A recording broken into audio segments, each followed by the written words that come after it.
general para el denominado sospechoso número 2, que había huido del cerco policial, estaba a punto de llegar, paradójicamente, poco después de que la policía admitiera en rueda de prensa que no tenía indicios claros de su paradero. Las autoridades acababan de anunciar la reapertura del transporte público y habían animado a la población a salir de casa con cautela. Cuando llegó la pista definitiva, la aportó un vecino que vio sangre en una barcaza situada en el jardín trasero de una casa en la que el fugitivo se había escondido. En torno a las 6 de la tarde, hora local, sonaron varios disparos en Watertown. La detención del joven checheno de 19 años, confirmada vía Twitter por la policía, ponía punto y final a una pesadilla que había durado varias horas y había mantenido en vilo a la población. Determinaremos qué ha ocurrido, investigaremos cualquier asociación que estos terroristas hayan podido hacer y continuaremos haciendo lo que tenemos que hacer para mantener a la gente segura. La noticia de su captura fue acogida con aplausos por el público que salió de sus casas. Quiero decir lo agradecido que estoy al coronel, al encargado especial del FBI y a todos los que han trabajado muy bien, muy duro, juntos, para traernos este final. El detenido está ingresado en un hospital en estado grave. El otro supuesto terrorista, hermano mayor de Zohar Sarnayer, murió en la noche del jueves después de una persecución.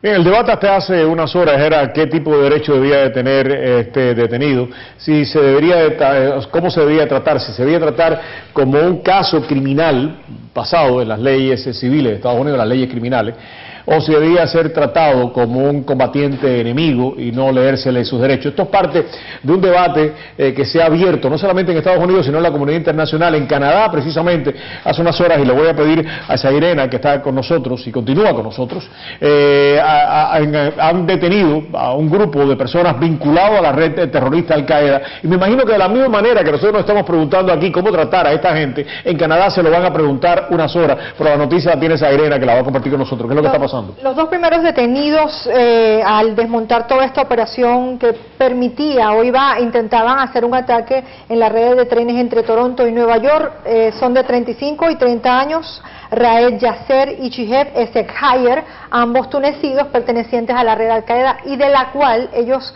recibían directrices continuamente. Aparentemente, según las autoridades aquí de los Estados Unidos, no hay conexión entre los atentados en Boston y las dos personas que actuaron y esta red que fue develada hoy, aun cuando solamente conocemos el nombre de estas dos personas, hay 3 detenidos más y el nombre de ellos se mantiene todavía bajo normas estrictas de seguridad. Y nos imaginamos nosotros que, pues, para no develar detalles de todo lo que es el proceso de investigación, que probablemente va a dar como resultado más personas en otras partes del mundo, incluidos los mismos Estados Unidos, en donde esa gente también podía pensar en actuar, ¿no? Doctor, el debate me imagino que está andando, y aquí en Estados Unidos, hasta hace unas horas ya la Casa Blanca dijo que lo va a tratar como un caso criminal. ¿Hace bien en tratarlo de esta manera? Yo creo que no hay ninguna diferencia. Para mí se puede llevar a una persona a la Corte Federal, como se han llevado hasta ahora, como el jeque ciego. ¿Se acuerdan del jeque ciego? Que fue a un proceso civil en la Corte Federal, lo condenaron y está en la super prisión por toda su vida. Para mí no es ni me da ni frío ni calor. El muchacho este ha sido fue acusado formalmente en el hospital, fue un magistrado y tuvo su primera sesión delante de un magistrado, porque tiene que, aquí en los Estados Unidos, tiene que presentarte 24 horas antes, después que cae el procesamiento criminal lo tiene que hacer el magistrado y tiene que ser en menos de 24 horas. Sí, pero en este caso no se hizo así porque él estaba herido, tenía un tiro en el cuello, tenía un tiro en la cabeza y no podían hacer nada con él. Entonces lo que hicieron fueron al hospital con el magistrado, ya tiene su abogado de oficio, y le leyeron sus derechos bajo Miranda. Miranda quiere decir que si el gobierno quiere usar una confesión o unas declaraciones en un juicio, primero tiene que advertir a la persona de sus derechos, que hay un derecho vital en la Constitución que no tienes que autoacusarte. Entonces, Miranda lo que quiere decir es que si quieren usar una confesión o una declaración y no le leen los derechos bajo Miranda, no pueden usar esa confesión en un juicio. No quiere decir otra cosa que digan, si no utilizan el juicio, sí la pueden utilizar. Claro. Si el hombre dice, o sea, yo voy a romperle la cabeza a fulano de tal y no la van a utilizar en juicio, pueden utilizar. Eso sí lo puede decir. Lo que la gente está equivocada, no me leyeron mis derechos, no me hicieron esto, me cogieron preso. No te tienen que leer los derechos para cogerte preso. Lo único que Miranda dice es que si van a usar tu confesión o tu declaración en un juicio, tienen que leerte tus derechos. Entonces hay un caso que hace años que la opinión la hizo el Rehnquist en la Corte Suprema, dice que hay una excepción en este tipo de sentido. La excepción es la excepción de seguridad pública. Que si va a suceder algo o tienen miedo de que vaya a suceder algo, bomba, o sea, la bomba que va a explotar en cualquier momento. Eso. Entonces, el caso de Cuba era un individuo que había una pistola, entonces el policía le preguntó, ¿dónde está la pistola? ¿Dónde está la pistola? Y él dijo, ahí está la pistola. ¿Y la pistola es tuya? Sí, es mía. La Corte de primera instancia dijo que no podían, porque no le habían leído sus derechos. Pero le llegó a la Corte Suprema y dijo que sí, porque hay una excepción de seguridad pública. En saber dónde estaba. Y eso es lo que están utilizando en estos casos. Ahora se usó con el terrorista en Times Square. Ajá. Se usó con el de Detroit, el de los calzoncillos, el calzoncillo, así. Ajá. Pero nada más que le interrogaron por 50 minutos y después le leyeron sus derechos. ¿Hasta dónde nos está haciendo cambiar todas estas cosas, John? ¿Y cuánto tenemos que tener cuidado de nuestras libertades, Ciel? Mira, creo que esto es un caso fundamental e importante para este país. Creo que lo más fundamental que podemos tener en un país es un reglamento de ley. Mira, en la historia de nuestro país hemos pasado muchos periodos muy difíciles. Por ejemplo, cuando estamos en guerra con la Unión Soviética, tuvimos el caso de los Rosenbergs, que le estaban dando secretos de bombas nucleares, no para matar 30 personas o 50 personas o 1000 personas, que pudiera matar millones de personas. Y la política y la cultura de nuestro país es que teníamos un país de reglas de leyes. No era un país totalitario en donde podíamos decir, no, esta gente ofrece un peligro a la seguridad nacional, entonces podemos evitar de cumplir con la regla de la ley.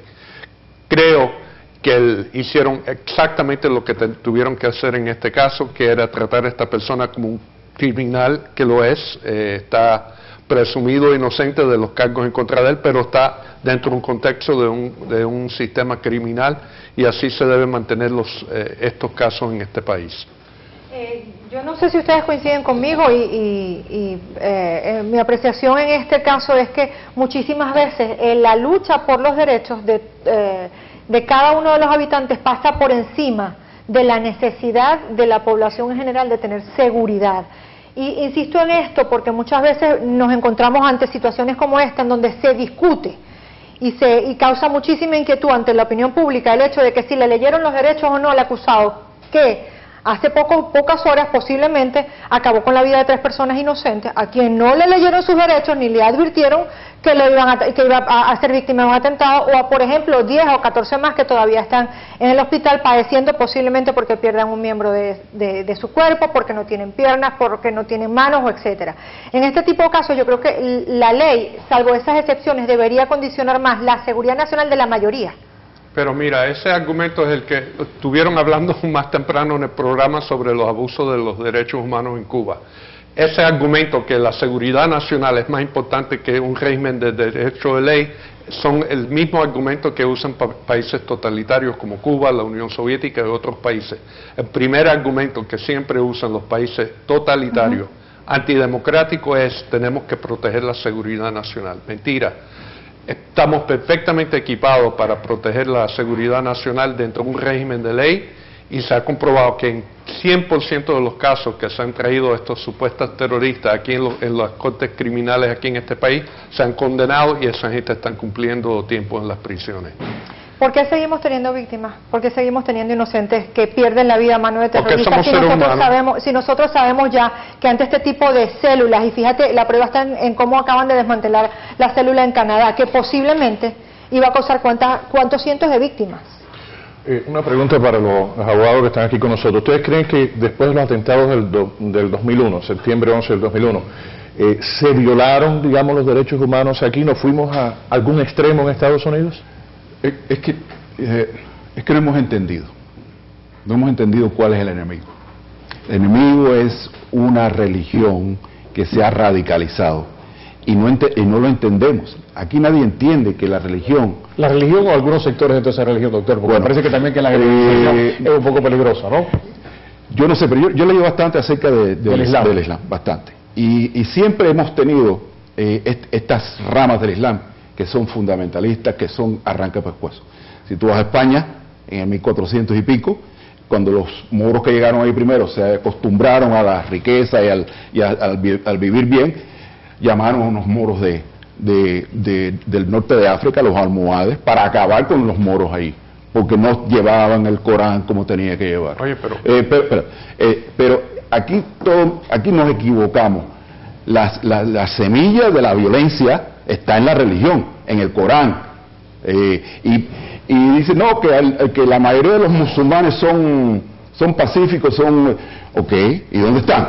¿Y cómo no salen a hacerle frente a esta gente? Manny, estoy completamente en desacuerdo contigo. A mí la realidad es que durante las Inquisiciones la gente que estaban matando civilizaciones completas era la Iglesia Católica y los cristianos que fueron a los lugares musulmanes para matar o convertir a esas personas. ¿Cuándo fue eso, John? En la misma época que me estás diciendo, perfecto, que en el año 1400 estaban en el tema de matar pero hemos personas. Progresado.